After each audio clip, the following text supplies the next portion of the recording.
Benjamin Netanyahou sous mandat d'arrêt international, c'est maintenant validé par la CPI. Alors pour ceux qui n'ont pas suivi, Benjamin Netanyahou est maintenant sous le coup d'un mandat d'arrêt international, c'est-à-dire s'il se déplace dans un des 120 pays de la CPI, il devrait être arrêté, tout comme devait l'être Vladimir Poutine. Sauf que la France n'a toujours pas dit, si elle arrêterait Benjamin Netanyahou s'il venait à se présenter sur le territoire français, comme il a fait pour donner une belle interview à Laurence Ferrari il y a maintenant quelques semaines de ça. J'aimerais bien voir la gueule de Laurence Ferrari quand elle va apprendre qu'elle a fait une interview à côté d'un gars qui est donc sous mandat d'arrêt international maintenant. Ça va être compliqué de venir faire la morale derrière.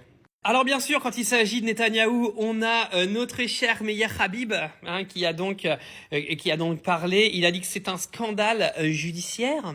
Il a donc continué en disant, pour la première fois dans l'histoire, les dirigeants d'un État démocratique, qui n'est absolument pas une démocratie, quand tu arrêtes des opposants et que tu les vires de l'Assemblée, comme il a fait la semaine dernière, sont visés par un mandat d'arrêt de la Cour pénale internationale. Cet État, c'est Israël, le seul État juif. Meir Habib, on en a rien à foutre que ton État soit juif, arabe ou chrétien, rien à cirer en fait. À partir du moment où un État commet un génocide, son propriétaire ou son boss est donc condamné. Et c'est ce qui s'est passé, rien à foutre qu'il soit juif ou arabe. Ça n'a aucun rapport.